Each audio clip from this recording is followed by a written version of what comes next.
Hi everyone, as promised, here's the little boy from last week's markings video where we highlighted his right incomplete cleft lip repair. Now here we are 4 months later at the time of his second stage reconstruction to address his Tessier 7 cleft. I marked the cubus bow peak and trough and then marked the oral commissure on the non-cleft side. I measured the distance between cubus bow peak and the oral commissure and transposed this to the cleft side to determine the new location of the oral commissure. Now remember, a Tessier 7 cleft represents macrostomia, so his oral commissure on that cleft side is positioned too lateral. So to create symmetry, we do need to base this off of the non-cleft side measurements. So we will repeat this process along the lower lip, mark the midline of the lower lip, measure the distance between the midline and the oral commissure on the non-cleft side, and transpose this to the cleft side to determine the new location of the oral commissure along the lower lip.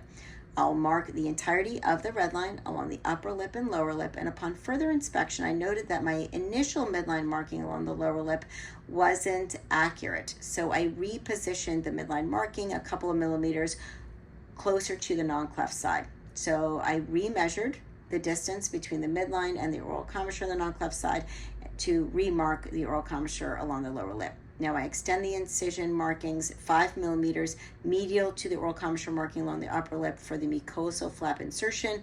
Extend the incision markings along the vermilion cutaneous junction along the upper lip and lower lip. And here's the mucosal flap being marked along the lower lip. That is 5 millimeters lateral to the oral commissure markings along the lower lip.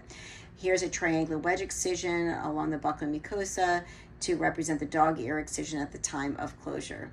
Now I'll reinforce my markings and my incisions with the marking pen along the vermilion cutaneous junction and the oral commissure markings, and I will dot out the lateral extent of the closure, just lateral to the oral commissure. Now I'll check and recheck my markings, and here's the mucosal flap. Again, it's a 5 millimeter mucosal flap from the lower lip that will be inserted along the upper lip. It's very important to note that the reason for this is so that your closure isn't right at the oral commissure.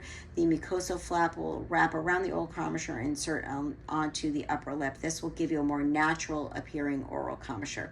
Here are his final markings. Stay tuned for tomorrow's video where we will highlight his progression from before his first stage right incomplete cleft lip and take you through to his Tessier 7 cleft lip repair in a few days after. I hope this video was helpful, and as always, leave your questions in the comments below.